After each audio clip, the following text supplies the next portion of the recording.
Well, there are a few certain things in life: death, taxes, and Trump basically contradicting himself every day. Now, what's the latest, you ask?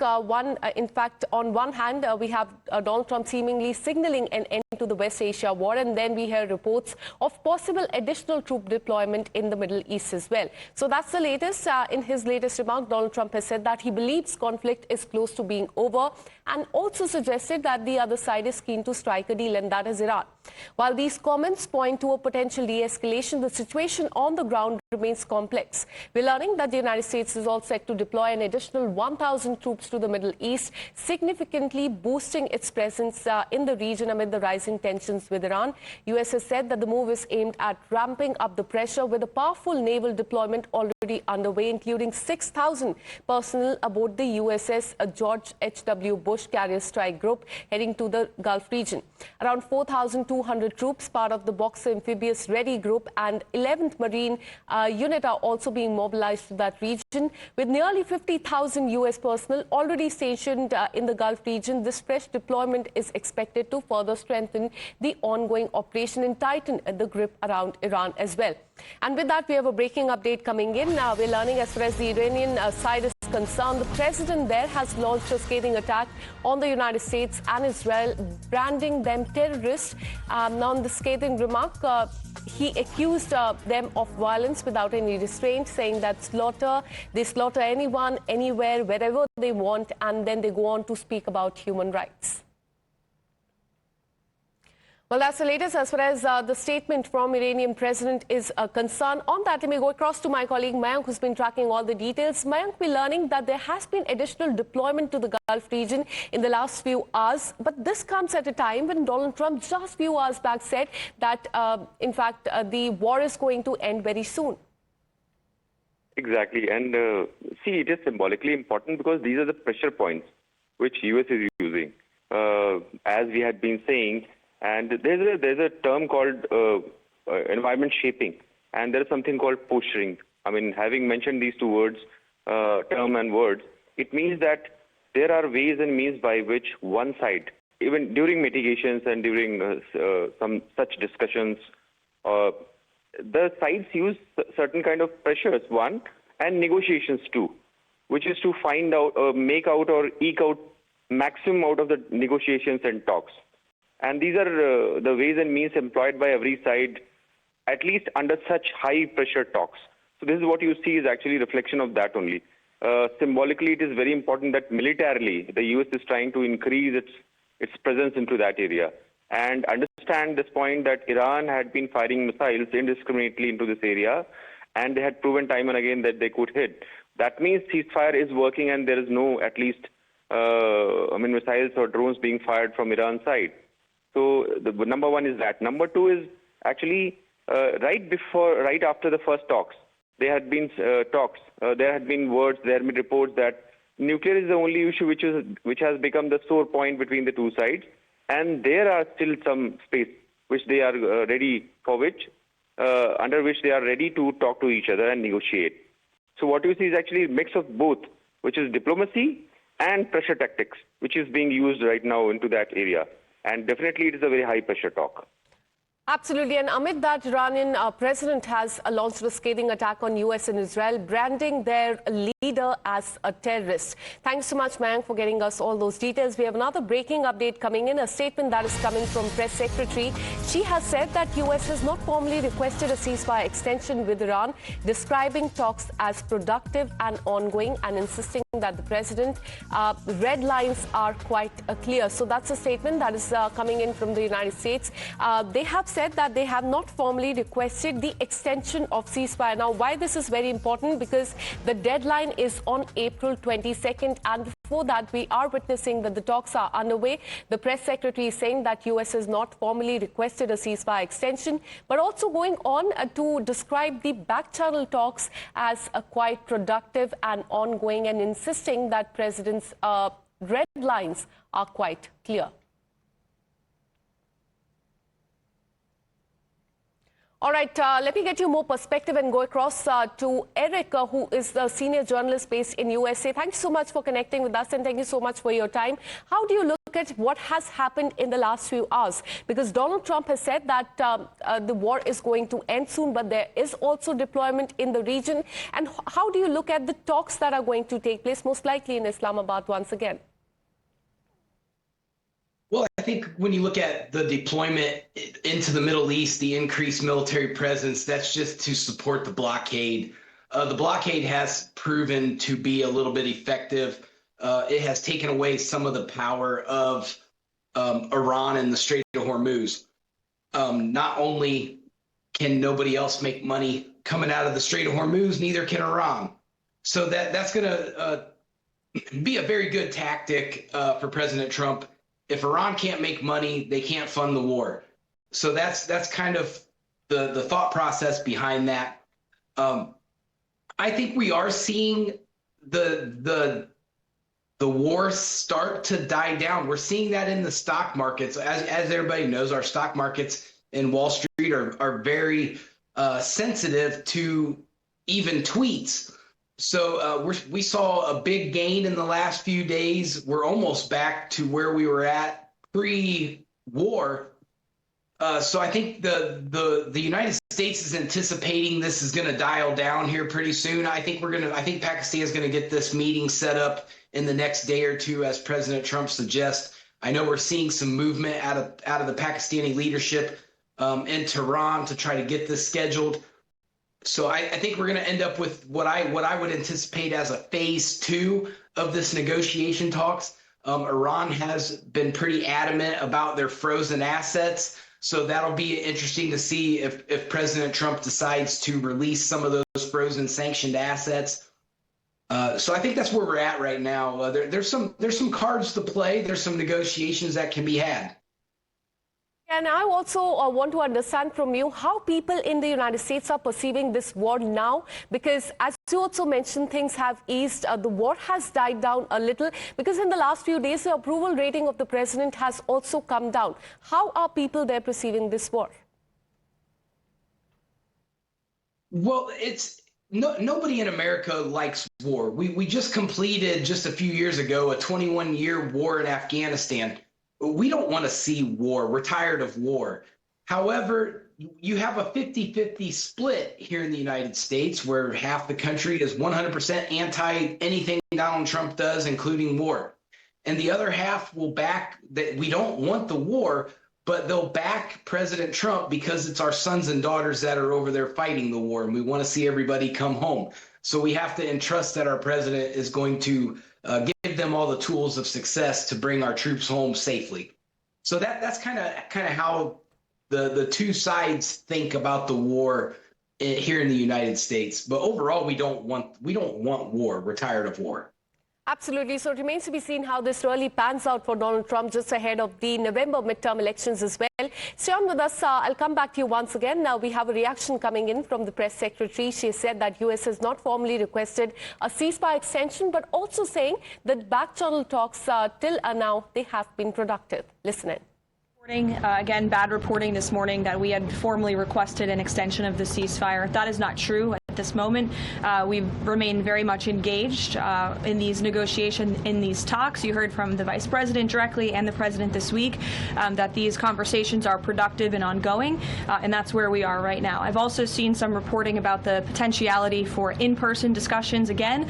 Those discussions are being had, but nothing is official until you hear it from us here at the White House. But we feel good about the prospects of a deal. The president mentioned that in his interview yesterday, and it's obviously in the best interest of Iran to meet the president's demands. I think he's made his red lines in these negotiations very clear to the other side, and so we are continuing to see how these conversations go.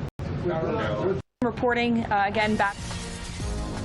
All right, we have another breaking update coming in. As you heard, United States has said that back-channel talks have been productive. On the other hand, Pakistan's Army Chief Field Marshal Asim Munir and senior security officers officials met with Iran's foreign minister in Tehran on Wednesday.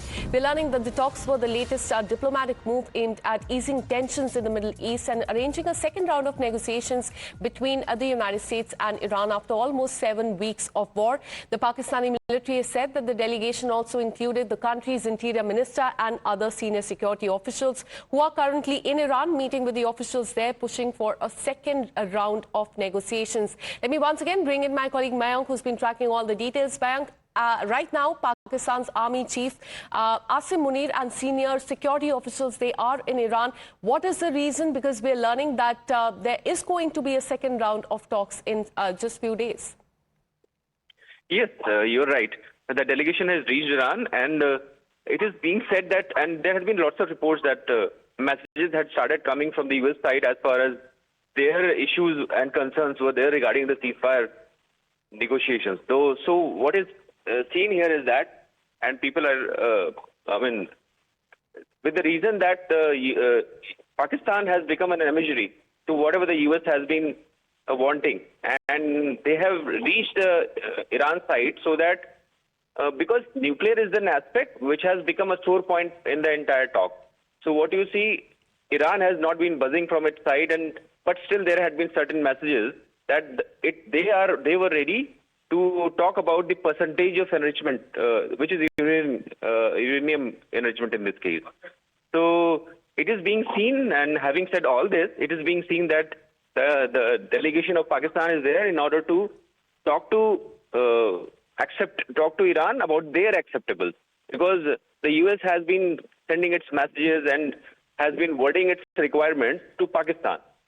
So, it can be surmised from this that after meeting with the Iran people, the Pakistan will be carrying their messages so that they could come to a discussion wherein middle points are discussed, which means the agreeables to both sides will be discussed. This is what the kind of analysis which can be done from these kinds of visits and the kind of reports which are coming now.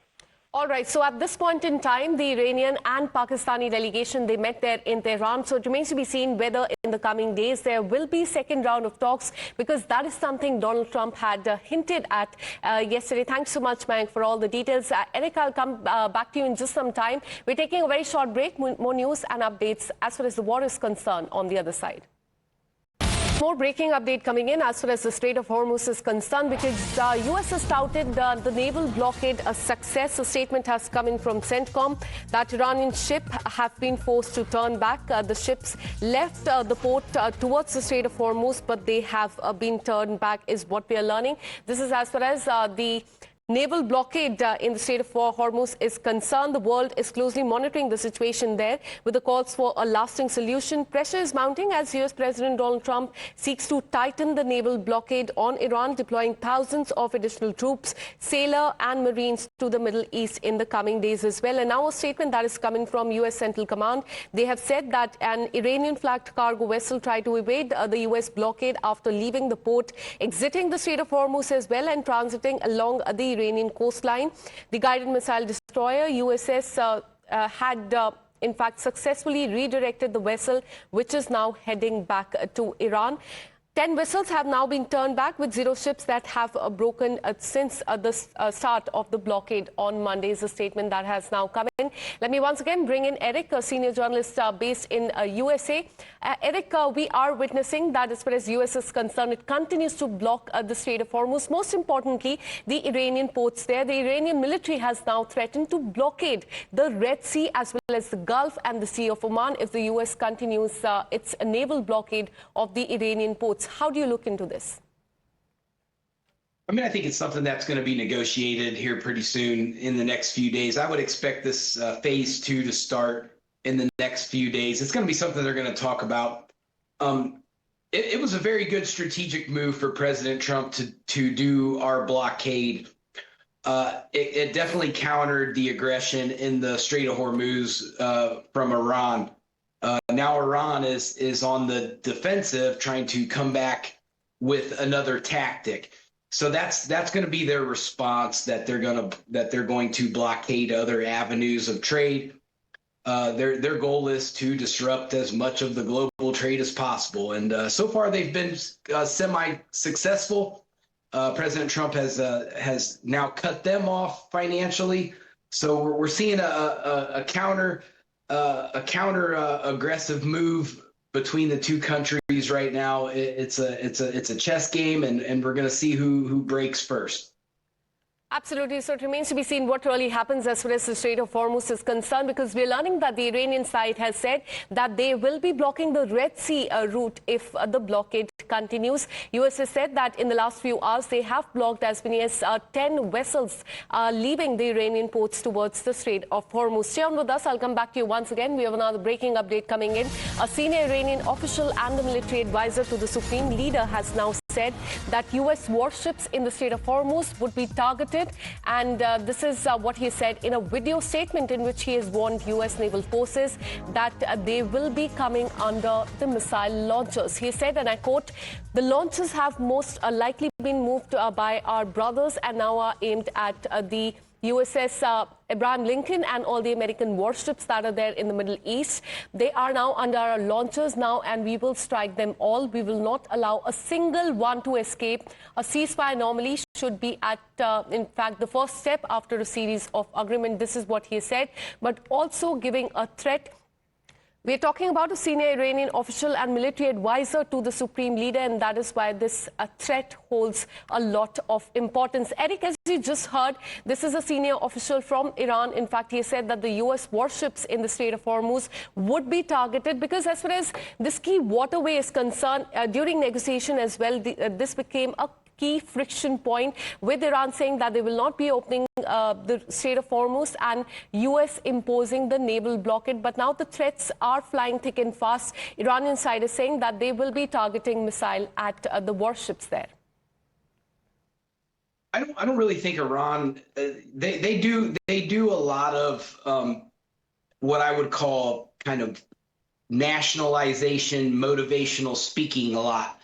I think that it's a lot of saber-rattling. I don't think they're really going to strike anything out there. We are outside of, we're within their missile range, but we're outside of their jurisdiction, so they can't really claim that we're violating any kind of international anything. However, we have to remember that President Trump also said 2 days ago that we are locked and loaded and we are ready to go again. So it's just going to restart the war again. I don't think either side really wants to see that happen. I think everybody's trying to make it to phase 2. I think the Pakistani delegation that went to Tehran is gonna get this set up, and we're going to see what kind of deal we can work out. I do think that with Caroline Leavitt coming out and clarifying that the April 22nd deadline is in fact set in stone, that tells me that the deadlines are important. Right. Simply because last time President Trump gave Iran a deadline that he was going to erase a whole civilization, paraphrasing, Iran came to the negotiation table a couple days later. So I think that's going to be the tactic again, that this is going to be a red line date, the 22nd, the ceasefire ends, Iran's got to do something. And I think they're going to bank on Iran bluffing again and coming to the negotiation table and getting a deal finalized, hopefully. Absolutely. So it remains to be seen whether this is the part of the second round of negotiation as well. Stay on with us because even as the US projects total control at the sea and tightens the grip around the Iranian ports as well, the bigger question is what is happening beyond the waters of the Strait of Hormuz, because this conflict is no longer just about naval dominance, it's about intelligence, surveillance and shifting global alliances as well. And that's where the spotlight now shifts to Iran's growing capabilities, with the reports suggesting that Tehran may have quietly boosted the surveillance edge, possibly tracking US military movement across the Gulf region.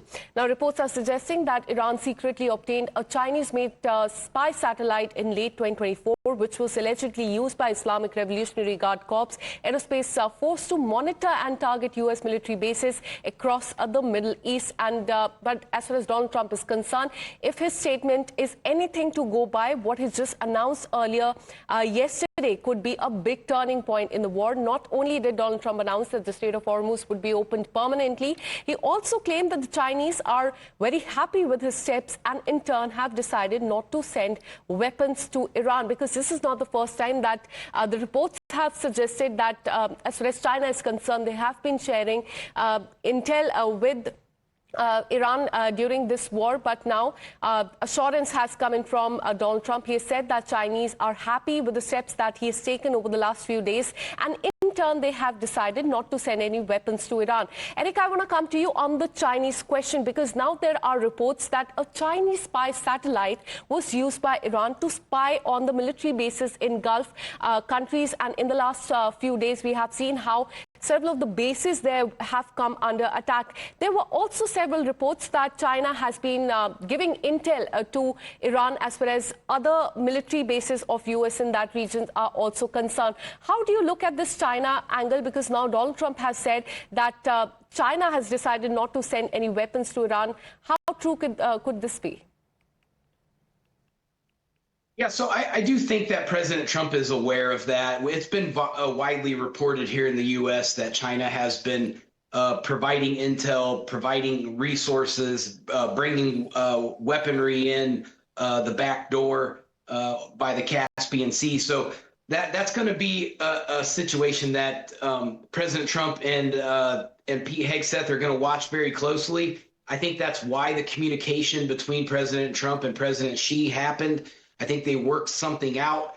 I would anticipate that China is going to back down a bit from their role because China is taking a financial hit as well. Their energy resources are starting to dwindle. They depend upon Iranian oil for their own use.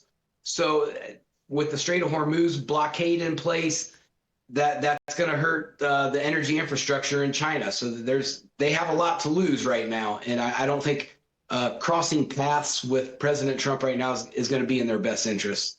Absolutely, because this goes beyond the Strait of Hormuz. It is also about intelligence, surveillance and shifting global alliances. And in the latest, in fact, in the last few hours, White House has also said that the Chinese president had told Donald Trump that, in fact, the country is not going to give any weapons to Iran. So it remains to be seen how this pans out. Thanks so much, Erik, for giving us all those details and bringing perspective on this major story. With this, we're taking a very short break. More news and updates